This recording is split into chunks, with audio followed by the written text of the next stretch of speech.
Praise lord. ದೇವರ ಪರಿಶುದ್ಧ ನಾಮಕ್ಕೆ ಸ್ತೋತ್ರವಾಗಲಿ. ದೇವರು ಕೊಟ್ಟಂತೆ ಸಮಯಕ್ಕಾಗಿ ನಾನು ದೇವರಿಗೆ ಸ್ತೋತ್ರವನ್ನು ಸಲ್ಲಿಸ್ತಾ ಇದ್ದೇನೆ. ಎಲ್ಲರೂ ಈ ಹೌಸ್ ಆಫ್ ಗಾಡ್ ನಿರೀಕ್ಷೆ ನುಡಿ ಕಾರ್ಯಕ್ರಮಕ್ಕೆ ನಿಮ್ಮೆಲ್ಲರನ್ನ ಆತ್ಮಿಕವಾಗಿ ನಾನು ಬರಮಾಡಿಕೊಳ್ತಾ ಇದ್ದೇನೆ. ಈ ದಿನದ ವಾಕ್ಯ ಭಾಗಕ್ಕಾಗಿ ಆರಿಸಿಕೊಂಡಂಥ ಭಾಗ ಆದಿಕಾಂಡ 13 ಅದರ 14ನೇ ವಚನ. ಈ ವಚನ ಹೀಗೆ ಹೇಳುತ್ತೆ: ನೀನಿರುವ ಸ್ಥಳದಿಂದ ದಕ್ಷಿಣೋತ್ತರ ಪೂರ್ವ ಪಶ್ಚಿಮಗಳಿಗೆ ಕಣ್ಣೆತ್ತಿ ನೋಡು. ನೀನು ನೋಡುವ ಈ ದೇಶವನ್ನೆಲ್ಲ ನಿನಗೂ ನಿನ್ನ ಸಂತತಿಗೂ ಶಾಶ್ವತವಾಗಿ ಕೊಡುವೆನು ಎಂಬುದಾಗಿ. ಹಲ್ಲೆಲೂಯಾ. ಪ್ರಿಯರೇ, ನೋಡ್ರಿ, ನಾವು ನೋಡುವಂಥ ಕಾರ್ಯಗಳು ನಂಬಿಕೆ ಇಟ್ಟು ನಾವು ನೋಡುವಾಗ ಅದನ್ನು ನಾವು ಸ್ವತಂತ್ರ ಮಾಡಿಕೊಳ್ಳಬಹುದು. ಹಲ್ಲೆಲೂಯಾ. ಅಬ್ರಹಾಮನಿಗೆ ದೇವರು ಹೇಳುವಾಗ ಕಾನಾನ್ ದೇಶವು ಆಗ ಅಬ್ರಹಾಮನಿಗೆ ಸ್ವಂತವಾಗಿರಲಿಲ್ಲ. ಆದರೆ ದೇವರು ಹೇಳಿದಂಥ ಮಾತು, ನೀನು ಕಣ್ಣೆತ್ತಿ ನೋಡು, ಪೂರ್ವ ಪಶ್ಚಿಮ ದಕ್ಷಿಣ ಉತ್ತರ ಕಡೆಗಳಿಗೆ ನೀನೇನ್ ಮಾಡು, ಕಣ್ಣೆತ್ತಿ ನೋಡು. ನೀನು ನೋಡುವ ಈ ದೇಶವನ್ನೆಲ್ಲ ನಿನಗೆ ನಾನೇನ್ ಮಾಡ್ತೇನೆ, ಕೊಡುತ್ತೇನೆ ಎಂಬುದಾಗಿ ದೇವರು ವಾಗ್ದಾನ ಮಾಡ್ತಾ ಇದ್ದಾನೆ. ಅಂದ್ರೆ ಇಲ್ಲಿ ಮಾಡಬೇಕಾಗಿರುವ ಕಾರ್ಯ ಒಂದೇ, ಏನ್ ಮಾಡಬೇಕು? ಕಣ್ಣೆತ್ತಿ ನೋಡುವಂಥದ್ದು. ಹಲ್ಲೆಲೂಯಾ. ಇದು ಒಂದು ಗೂಢಾರ್ಥವಾಗಿರುವಂಥ ಮಾತು, ಒಂದು ಪ್ರವಾದನಾತ್ಮಕವಾಗಿರುವಂಥ ಮಾತು ಇದಾಗಿದೆ. ಹಲ್ಲೆಲೂಯಾ. ನಂಬಿಕೆಯಿಂದ ನಾವು ಏನನ್ನ ನೋಡುತ್ತೇವೋ ಅದು ನಮ್ಮ ಸ್ವಂತವಾಗುತ್ತದೆ ಎಂಬುದಾಗಿ ಈ ಒಂದು ಮಾತು ನಮಗೆ ತಿಳಿಸುವುದನ್ನು ನಾವು ನೋಡ್ತಾ ಇದ್ದೇವೆ.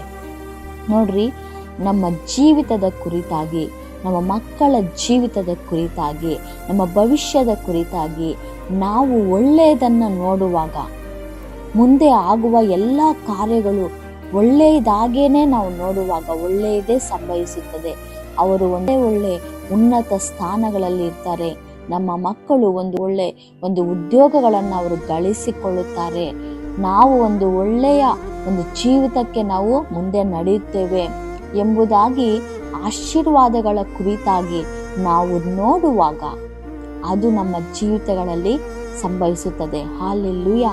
ಖಂಡಿತವಾಗಿ ಇದೊಂದು ಪ್ರವಾದನೆಯ ವಾಕ್ಯವಾಗಿದೆ ಪ್ರಿಯರೇ. ನಾವು ಈ ದಿನದಲ್ಲಿ ನಮ್ಮ ಒಂದು ಜೀವಿತಗಳ ಕುರಿತಾಗಿ ಮುಂದೆ ಆಗುವಂಥ ಕಾರ್ಯಗಳನ್ನು, ಒಳ್ಳೆಯದನ್ನು ನಾವು ಒಂದು ದರ್ಶನವಾಗಿ, ಒಂದು ಕನಸಾಗಿ ನೋಡುವಾಗ ದೇವರು ನಮಗೆ, ನಾವು ಯಾವ ರೀತಿ ದರ್ಶನವನ್ನು, ಕನಸುಗಳನ್ನು ನಾವು ನೋಡ್ತೇವೋ ಅದೇ ರೀತಿ ದೇವರು ನಮ್ಮ ಜೀವಿತಗಳನ್ನು ಮಾರ್ಪಡಿಸುವ ಆತನಾಗಿದ್ದಾನೆ. ಅದಕ್ಕೆ ಉದಾಹರಣೆ ಅಬ್ರಹಾಮನು. ಹಲ್ಲೆಲೂಯಾ. ದೇವರು ಹೇಳಿದ ಹಾಗೇನೆ ಅಬ್ರಹಾಮನು ಏನ್ ಮಾಡಿದನು? ಕಣ್ಣೆತ್ತಿ ನೋಡಿದನು. ಇದೇ 13ನೇ ಅಧ್ಯಾಯ ಅದರ 17ನೇ ವಚನ ನೋಡ್ರಿ: ನೀನೆದ್ದು ಈ ದೇಶದ ಎಲ್ಲ ಕಡೆಯಲ್ಲಿಯೂ ತಿರುಗಾಡು, ಇದನ್ನು ನಿನಗೆ ಕೊಡುವೆನು ಎಂದು ಹೇಳಿದನು. ಹಲ್ಲೆಲೂಯಾ. 1, ಕಣ್ಣೆತ್ತಿ ನೀನು ನೋಡಬೇಕು. 2, ಈ ದೇಶದ ಎಲ್ಲ ಕಡೆಯಲ್ಲಿ ನೀನೇನ್ ಮಾಡು? ತಿರುಗಾಡು, ನಾನು ನಿನಗೇನ್ ಮಾಡ್ತೇನೆ? ಈ ದೇಶವನ್ನ ಕೊಡುತ್ತೇನೆ ಎಂಬುದಾಗಿ.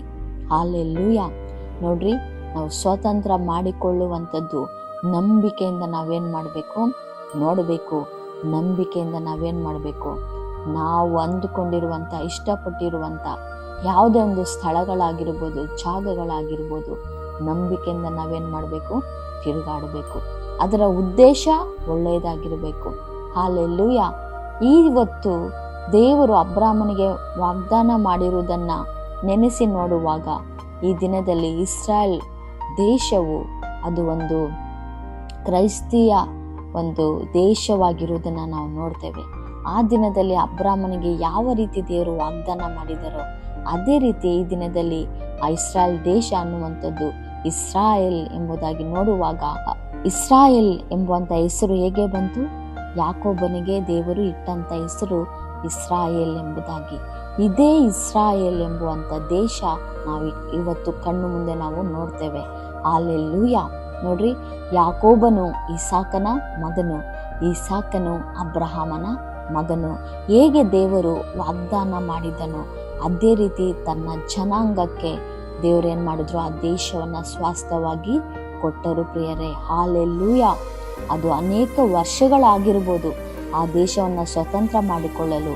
ಆದರೂ ಸಹನು ನೋಡ್ರಿ, ದಾಸತ್ವದಲ್ಲಿದ್ದಂಥ ಇಸ್ರಾಯೇಲ್ ಜನರನ್ನ 420 ವರ್ಷಗಳ ಕಾಲ ಐಗುಪ್ತ ದೇಶದಲ್ಲಿ ದಾಸರಾಗಿದ್ದಂಥ ಇಸ್ರಾಯೇಲ್ ಜನರನ್ನ ಅಬ್ರಾಹ್ಮನಿಗೆ ಕೊಟ್ಟಂಥ ವಾಗ್ದಾನವನ್ನು ನೆನೆಸಿಕೊಂಡು ಮೋಶೆಯನ್ನು ಕಳಿಸಿ ದಾಸತ್ವದಲ್ಲಿದ್ದಂಥ ಜನರನ್ನು ಬಿಡಿಸಿಕೊಂಡು ಕಾನಾನ್ ದೇಶಕ್ಕೆ ಹೋಗುವುದನ್ನು ನಾವಿಲ್ಲಿ ನೋಡ್ತಾ ಇದ್ದೇವೆ. ಅನೇಕ ವರ್ಷಗಳು ಆಯಿತು ಆ ದೇಶವನ್ನು ಅವರು ಸ್ವತಂತ್ರ ಮಾಡಿಕೊಳ್ಳಲು. ಆದರೂ ಸಹ ದೇವರು ಕೊಟ್ಟ ವಾಗ್ದಾನ ಮಾತ್ರ ಅಲ್ಲಿ ತಪ್ಪಿ ಹೋಗಲಿಲ್ಲ, ಅದು ಬಿದ್ದು ಹೋಗಲಿಲ್ಲ, ಅದು ಇಲ್ಲದೆ ಹೋಗಲಿಲ್ಲ ಪ್ರಿಯರೇ. ಹಲ್ಲೆಲೂಯಾ. ದೇವರು ನಮಗೆ ಮಾಡುವ ಪ್ರತಿಯೊಂದು ವಾಗ್ದಾನವು ಅದು ಎಂದು ಬಿದ್ದು ಹೋಗುವುದಿಲ್ಲ. ಆತನು ಮರೆಯುವುದಕ್ಕೆ ಆತನು ಅಪನಂಬಿಕಸ್ಥನಲ್ಲ. ಅನೇಕ ವಾಗ್ದಾನಗಳು ನಮ್ಮ ಜೀವಿತಗಳಲ್ಲಿ ಬಂದಿರ್ಬೋದು. ಪ್ರತಿಯೊಂದು ವಾಗ್ದಾನಗಳನ್ನು ಆತನು ನೆನಪಿನಲ್ಲಿ ಇಟ್ಟುಕೊಂಡು ಅದನ್ನು ಮಾಡಿ ಮುಗಿಸುವ ದೇವರಾಗಿದ್ದಾನೆ. ಹಲ್ಲೆಲೂಯಾ. ನಾವು ಮಾಡಬೇಕಾದ ಕಾರ್ಯ ಒಂದೇ, ವಾಗ್ದಾನಗಳು ನಾವು ಸ್ವೀಕಾರ ಮಾಡಿದ್ದೇವಲ್ವಾ, ಆ ವಾಗ್ದಾನಗಳನ್ನು ನಾವೇನು ಮಾಡಬೇಕು? ನಂಬಬೇಕು. ಎರಡನೇದಾಗಿ, ಆ ವಾಗ್ದಾನಗಳ ಹಾಗೆ ನಮ್ಮ ಜೀವಿತ ನಡೆಯುತ್ತೆ ಎಂಬುದಾಗಿ ನಾವು ನೋಡಬೇಕು. ಆ ವಾಗ್ದಾನ ಮಾಡಿರುವಂಥ ಆ ಪ್ರದೇಶಗಳಿಗೆ, ದೇಶಗಳಲ್ಲಿ ನಾವೇನು ಮಾಡಬೇಕು? ತಿರುಗಾಡಬೇಕು. ಹಲ್ಲೆಲೂಯಾ.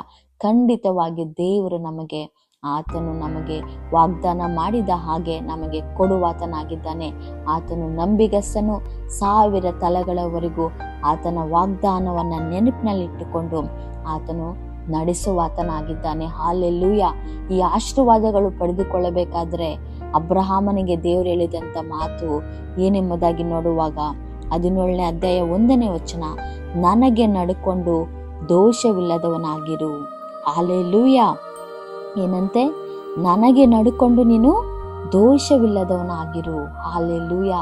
ಯಾರಿಗೆ ನಡ್ಕೊಂಡು? ದೇವರಿಗೆ ಪ್ರಿಯರೇ. ನಾವು ಈ ದಿನಗಳಲ್ಲಿ ಯಾರಿಗೆ ನಡ್ಕೊಂಡು ನಾವು ನಡೀತಾ ಇದ್ದೇವೆ? ಯಾರ ಮಾತನ್ನ ಕೇಳಿ ನಾವು ನಡೀತಾ ಇದ್ದೇವೆ? ಯಾರ ಚಿತ್ತದ ಪ್ರಕಾರ ನಾವು ನಡೀತಾ ಇದ್ದೇವೆ? ನಮ್ಮ ಸ್ವಂತದ ಚಿತ್ತದ ಪ್ರಕಾರ ನಾವು ನಡೀತಾ ಇರೋದಾದ್ರೆ, ಲೋಕಾನುಸಾರವಾಗಿ, ಲೋಕದ ಇಷ್ಟದ ಪದ್ಧತಿಯ ಅನುಸಾರವಾಗಿ ನಾವು ನಡೀತಾ ಇದ್ರೆ ನಾವು ಆಶೀರ್ವಾದಗಳನ್ನು ನೋಡಲು ನಮಗೆ ಸಾಧ್ಯವಿಲ್ಲ. ಆದರೆ ದೇವರ ಆಜ್ಞೆಗಳಿಗೆ ನಾವು ನಡ್ಕೊಂಡು ನಡೆಯುವುದಾದರೆ, ದೇವರ ಆಜ್ಞೆಗಳಿಗೆ ನಾವು ವಿಧೇಯರಾಗಿ ನಾವು ನಡೆಯುವುದಾದರೆ ಖಂಡಿತವಾಗಿಯೂ ಆತನು ನಮಗೆ ಮಾಡಿದ ವಾಗ್ದಾನಗಳನ್ನು ಪೂರೈಸಲು ಆತನು ಶಕ್ತನಾಗಿದ್ದಾನೆ. ಹಲ್ಲೆಲೂಯಾ.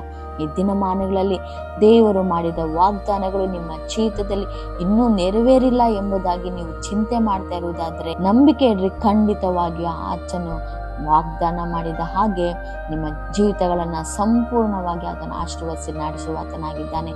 ಕೊನೆಯದಾಗಿ ನಾವು ಪ್ರಾರ್ಥನೆ ಮಾಡಿ ಮುಕ್ತಾಯ ಮಾಡಿಕೊಳ್ಳೋಣ. ಸ್ತೋತ್ರ. ಕರ್ತನೆಯ ಪರಿಶುದ್ಧನಾದ ದೇವರೇ, ಮಹಿಮೆಯುಳ್ಳ ದೇವರೇ, ನಿಮಗೆ ಸ್ತೋತ್ರವಾಗಲಿ. ಮಹತ್ವವುಳ್ಳ ದೇವರೇ, ನಿಮಗೆ ಸ್ತೋತ್ರವಾಗಲಿ. ಅದ್ಭುತನಾದ ದೇವರೇ, ಅಪ್ಪ ನಿಮಗೆ ಸ್ತೋತ್ರವಾಗಲಿ. ಅಬ್ರಹಾಮನಿಗೆ ವಾಗ್ದಾನ ಮಾಡಿ ನೀನು ಕಣ್ಣೆತ್ತಿ ನೋಡು ಎಂಬುದಾಗಿ, ನೀನು ನೋಡುವ ಎಲ್ಲ ದೇಶವನ್ನು ನಾನು ನಿನಗೆ ಸ್ವಂತವಾಗಿ ಕೊಡುತ್ತೇನೆ ಎಂದು ವಾಗ್ದಾನ ಮಾಡಿದ ದೇವರು, ನೀನು ತಿರುಗಾಡುವ ದೇಶವನ್ನು ನನಗೆ ಸ್ವಂತವಾಗಿ ಕೊಡುತ್ತೇನೆ ಎಂಬುದಾಗಿ ವಾಗ್ದಾನ ಮಾಡಿದ ದೇವರು, ವಾಗ್ದಾನದ ಮೇರೆಗೆ ಸ್ವಾಮಿ ನೀನು ನಡೆಸಿದ ದೇವರು ನೀವು ಆಗಿದ್ದೀರಿ. ಅದಕ್ಕಾಗಿ ಸ್ತೋತ್ರ ದೇವರೇ. ಅಪ್ಪ ನಿಮಗೆ ಮಹಿಮೆ ಆಗಲಿ ದೇವರೇ. ಅಪ್ಪ ಕರ್ತನೆ, ಯಾರೆಲ್ಲ ಜಾಯ್ನ್ ಆಗಿದ್ದಾರೋ ಅವರ ಜೀವಿತಗಳನ್ನು ಸಹ ನೀವು ಆಶೀರ್ವಾದ ಮಾಡಿರಿ. ವಾಗ್ದಾನಗಳನ್ನು ಸಂಪೂರ್ಣವಾಗಿ ಅವರ ಜೀವಿತಗಳಲ್ಲಿ ಸಹ ನೀವು ನೆರವೇರಿಸಿರಿ. ಅವರ ಕಣ್ಣುಗಳು, ಅವರ ಕಾಲುಗಳು ನೀನು ವಾಗ್ದಾನ ಮಾಡಿದ ಆಶೀರ್ವಾದಗಳನ್ನು ನೋಡುವಂತೆಯೂ ಕಾಣುವಂತೆಯೂ ತಿರುಗಾಡುವಂತೆಯೂ ನೀವು ಅವರನ್ನು ನಡೆಸಿರಿ. ನೀವು ಹಾಗೆ ಮಾಡಿದ್ದಕ್ಕಾಗಿ ಸ್ತೋತ್ರ. ನಜರೇತಿನ ಯೆಸಯ್ಯ ನಿನ್ನ ಅಧಿಕಾರವುಳ್ಳ ನಾಮದಲ್ಲಿ ಪ್ರಾರ್ಥಿಸಿ ಬೇಡಿ ಹೊಂದಿದ್ದೇವೆ ತಂದೆ. ಆಮೇನ್. ಪ್ರೈಸ್ ದಿ ಲಾರ್ಡ್ ಪ್ರಿಯರೇ. ಈ ಒಂದು ವಾಕ್ಯ ಸಂದೇಶವು ಇತರರಿಗೂ ತಲುಪುವ ಹಾಗೆ ಇದನ್ನು ಲೈಕ್ ಮಾಡಿರಿ, ಶೇರ್ ಮಾಡಿರಿ ಅಂಡ್ ಸಬ್ಸ್ಕ್ರೈಬ್ ಮಾಡಿರಿ. Thank you and praise the lord.